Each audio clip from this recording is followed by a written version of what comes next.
Ya, sambil nunggu komputer panas, kita mulai saja. Assalamualaikum warahmatullahi wabarakatuh. Nah, saya sudah sengaja komunikasi dengan Pak Mulki itu bahwa memang kita akan coba mendiskusikan yang lebih spesifik berkaitan dengan bagaimana unit pengelola akademik MKWK. Jadi unit pengelola akademik MKWK ini yang banyak sekali dibicarakan di tingkat kita juga di Belmawa ya, di Direktorat Belajar Pembelajaran, sebab memang hingga saat ini kita memotretnya masih semacam terfragmentasi yang luar biasa. Coba saya akan menyampaikan beberapa pokok pemikiran ya. Yang pertama, nanti izinkan saya ingin mengkilas balik dulu ya, ada kilas balik mengenai mereview dulu MKWK itu apa gitu sebenarnya.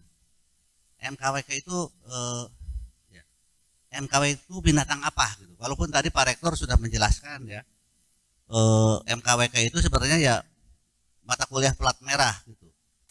Nah, jadi kita akan review dulu, kita akan mereview tentang pendidikan umum ya. Siapa gini?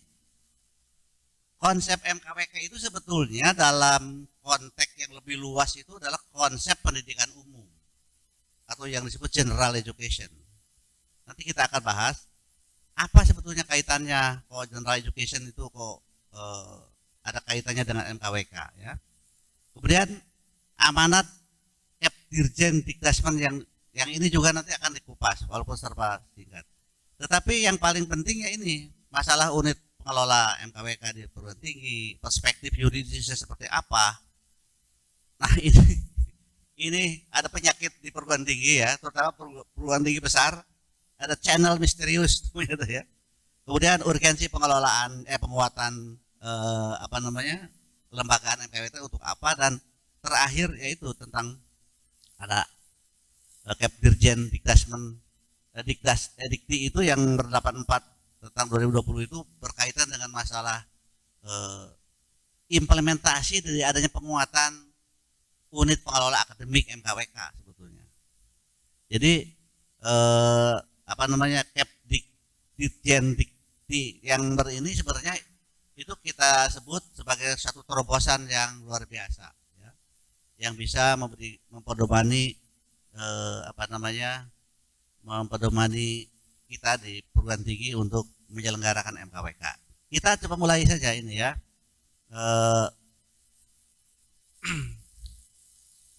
Pendidikan umum atau general education itu gini ceritanya. Sebetulnya tradisi perguruan tinggi sejak zaman Yunani kuno itu selalu berkaitan dengan masalah memuliakan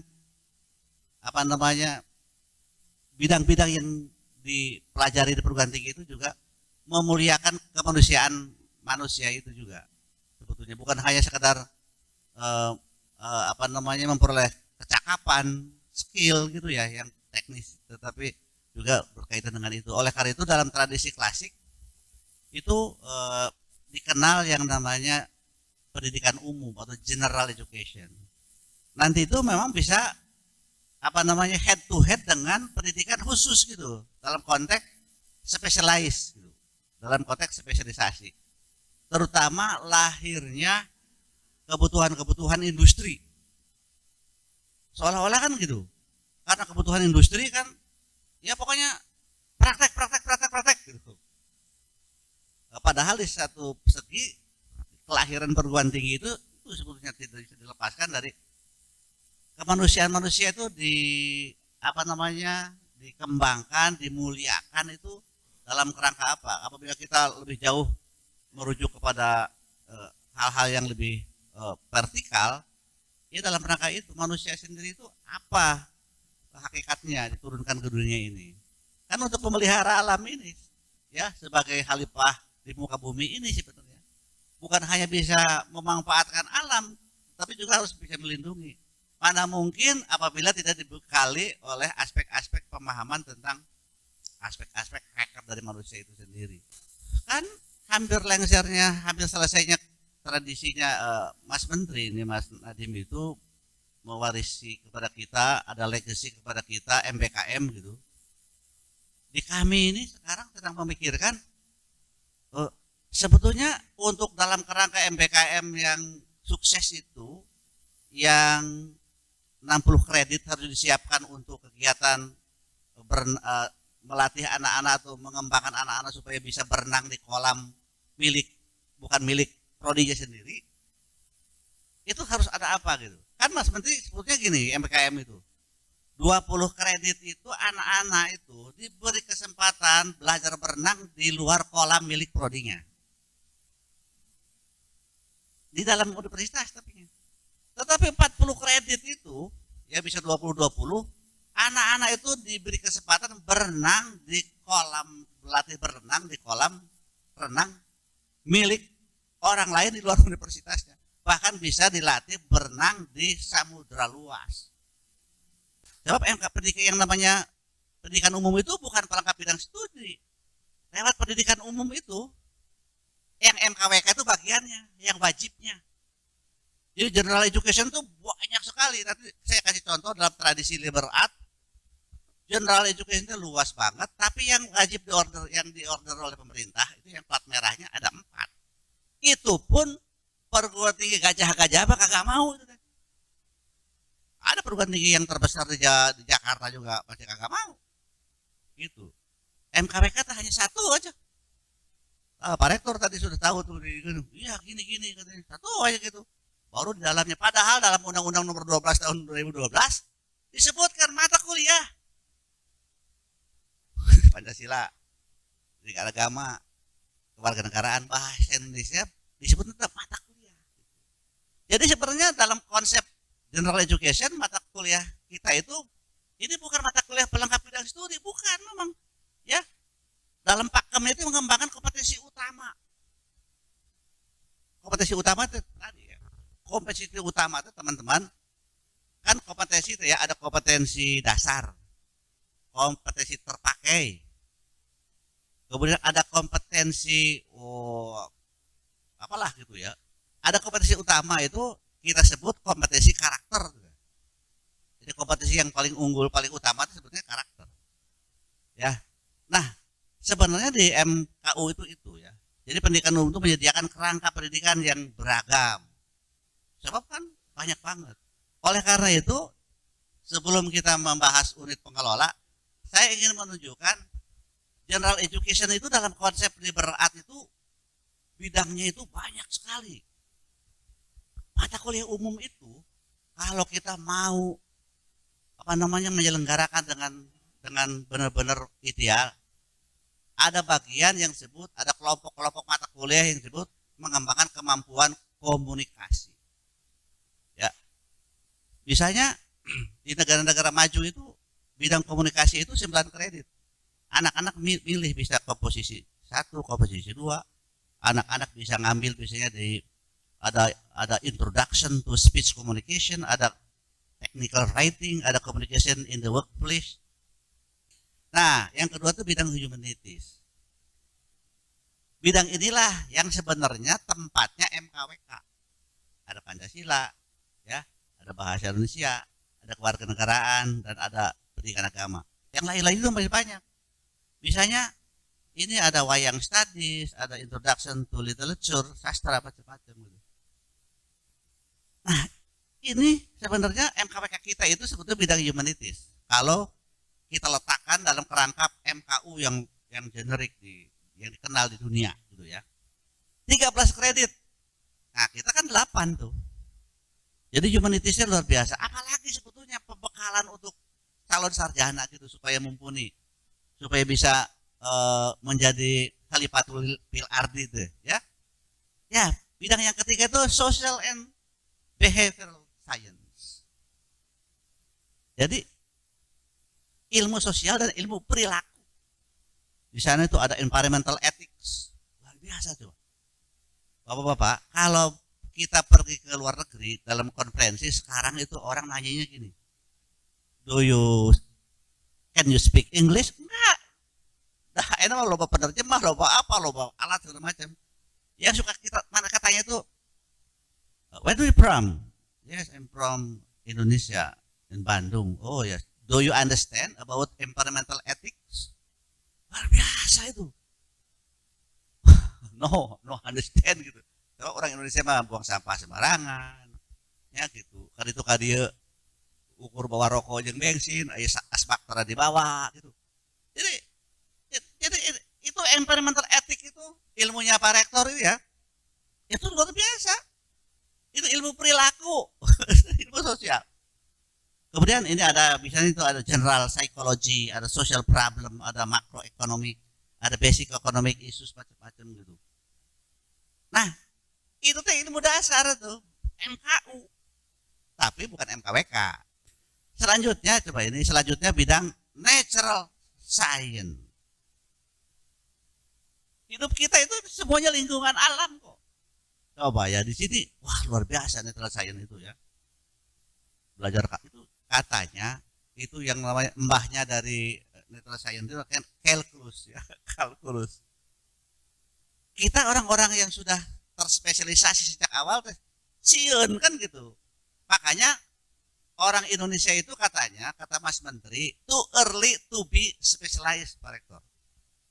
Terlalu cepat untuk jadi spesialis, makanya sekarang Mas Menteri pantas kan menghapus jurusan-jurusan di SMA. Awal teuing, leuir teuing, ya.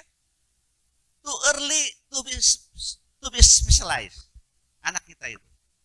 Makanya salah satu cara pengobatan itu di SMA dihilangkan perjurusan. Di S1, semester 1 semester 2 harus general education dulu. Kalau tidak, kata Pak Rektor tadi, ya kami di saya di ini tenaganya juga masih terbatas. Ya itu minimal kita memperbaiki MTWK gitu ya, maksudnya itu.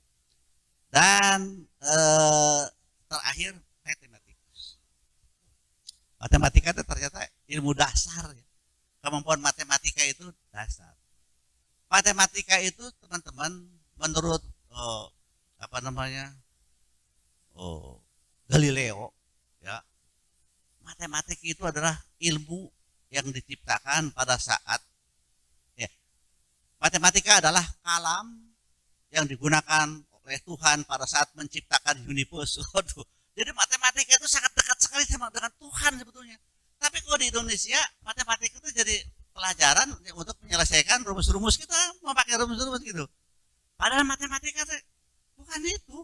Matematika itu ilmu formal yang memberikan kemampuan kepada anak-anak untuk punya kemampuan berpikir yang logik gitu. Nah, bayangkan oleh kita semua apabila ini hitung-hitung itu 41 kredit. Bayangkan oleh kita apabila semester 1 semester 2 anak-anak kita itu mengenyam 41 kredit yang bidangnya 5 tadi. Dari mulai communication skill, ya, terus humanities, social and behavioral, science, natural science dan matematik. Mual susah itu, tidak akan susah-susah. Anak-anak itu waktu semester 3 masuk ke majornya itu, wah udah. Ya sudah punya kompetensi utama yang setara. Kita lanjut coba. Tadi kan disebutkan ya bahwa statuta itu segala-galanya. Lihat dalam statuta pasal 66. Statuta perguruan tinggi negeri ditetapkan dengan peraturan menteri ayat 1. Statuta PTNBH ditetapkan oleh peraturan pemerintah. Statuta PTS ditetapkan dengan SK badan penyelenggara. Gitu. Jadi perspektif hukumnya tuh nanti menjurus kepada suatu keadaan bahwa nggak ada masalah untuk merevitalisasi itu. Di backup dalam perspektif hukum. Coba kita lanjut dulu. Pengelolaan PT. PT memiliki otonomi untuk mengelola sendiri lembaga sebagai pusat penyelenggara Tridharma. Otonomi pengelolaan tersebut dilaksanakan sesuai dengan dasar dan tujuan serta kemampuan PT. Kemudian jadi LL Dikti memiliki kewajiban moral mendorong pimpinan PTS dan yayasan sebagai badan penyelenggara PTS untuk membentuk lembaga khusus pengelola MKWK PT. Kemudian perspektif masih ada tentang prinsip otonomi pengelolaan. Akuntabilitas, ya, yang pertama akuntabilitas dapat dipertanggungjawabkan secara yuridis. Nah, kemudian ini PP nomor 4 tahun 2014 tentang pengelolaan PT Ini tentang organisasi PTN PTS pasal 29 paling sedikit kan itu menyusun kebijakan macam-macam gitu. Catatan pasal 31 organisasi tata kelola PTS itu ditetapkan oleh badan penyelenggara. Jadi tetap badan penyelenggara itu kan sangat dominan sebab di ibarat pemerintahnya lah kalau di kita mah ya. Nah, simpulannya apa sebetulnya? Setelah meninjau perspektif hukum, simpulannya itu tidak ditemukan constraint yuridis yang menghambat penguatan lembaga pengelola MKWK di perguruan tinggi. Nggak ada. Jadi kalau ada yang mengatakan pimpinan PTS bisa di tempat lain mengatakan, wah ini kan susah, ini aturan-aturannya nggak bisa kita, nggak bisa. Tadi oleh saya sudah diurut, nggak ada constraint yuridis. Dan kalau di sini dilakukan penguatan lembaga UPA untuk MKWK, itu tuh benar banget gitu. Benar banget, nggak ada constraint. Yang kedua, implikasinya terdapat peluang yang besar. Asal ada political will yang kuat dari elit pimpinan PT untuk membentuk atau memperkuat lembaga penguatan.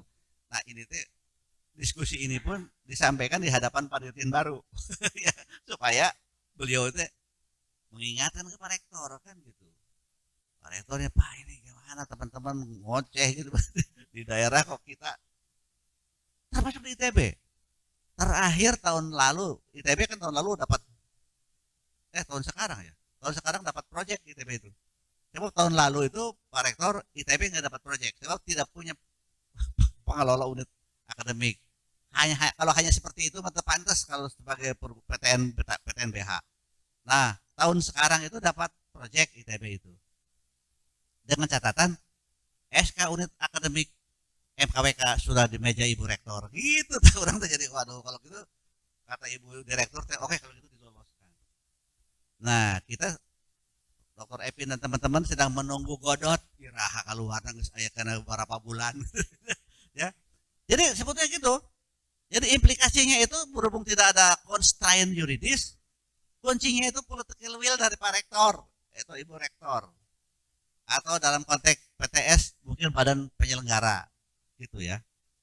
Nah, itu sebetulnya hasil tafakur di dalam perspektif yuridis ternyata bisa. Itu mau penamaannya, itu kemudian struktur organisasinya mau di bawah rektor langsung, di bawah ini, itu lebih baik daripada memang tidak ada yang ngurus. Dengan catatan bahwa nanti itu Pak Rektor di samping kalau sudah ada UPA, tinggal mikirkan itu gini. Begitu ada UPA itu pikirkannya misalnya apa tugas pemenangnya. Itu minimal Pak. Minimal itu ngurus penjadwalan mata kuliah, terus mengurus penyediaan dosennya. Sebab dalam keputusan Dirjen Dikti 84/2020 disebutkan kalau perguruan tinggi ini tidak punya dosen tetap ya bagus. Punya dosen luar biasa juga boleh. Ya, termasuk dosen minjem dari perguruan tinggi lain boleh gitu. Ini terakhir aja ini, terakhir ada channel misterius memang di perguruan tinggi itu ya. Yaitu internalnya, di internal channel misterius. Universitas besar, ya besar itu. Selama ini terlalu terbelenggu oleh kepercayaan bahwa kampus tak perlu dikelola. Coba ya. Traditional view, ini Peter Lawrence mengatakan begitu. Kemudian sebuah universitas tak ingin dikelola, ia berjalan sendiri mengikuti irama internal. Yaitu channel misterius itu ini dari Lord Dahendorf. Yang besar. Sekarang gini teman-teman, ingat gak dulu ada apa namanya Nokia merajai waktu HP Nokia kan merajai di kita ya. Itu waktu itu ada aplikasi baru muncul Android. Kata Nokia tuh, kata bos Nokia tuh, wah Android itu semut kecil merah kecil nanti juga mati sendiri gitu. Dia tidak berbuat apa-apa sebab yang namanya the biggest is the greatest enemy gitu. Kebesaran itu adalah musuh terbesar sebetulnya. Nah, jadi itu sebetulnya teman-teman. Jadi ada channel misterius itu udah merasa besar ya gitu. Makanya kampus kami pun sama. Oleh karena itu Pak Rektor, ke depan kampus kami pun akan mengikut tren terbaru, Pak.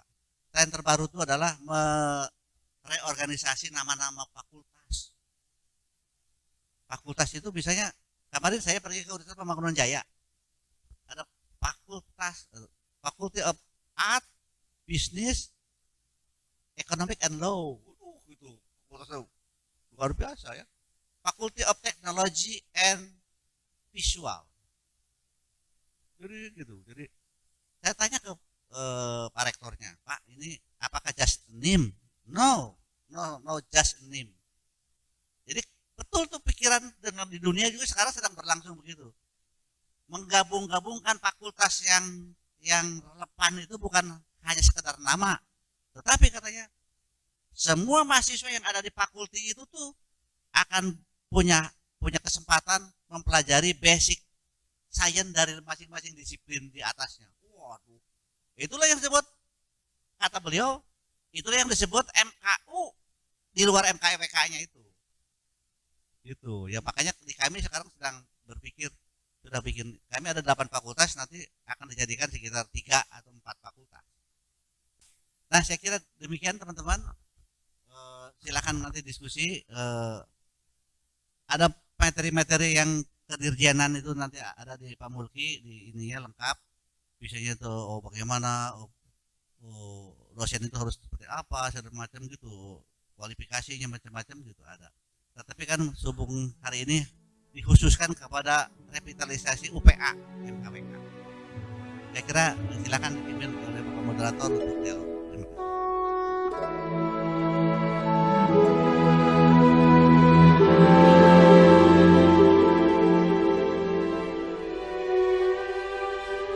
Tanah airku tidak kulupakan, kan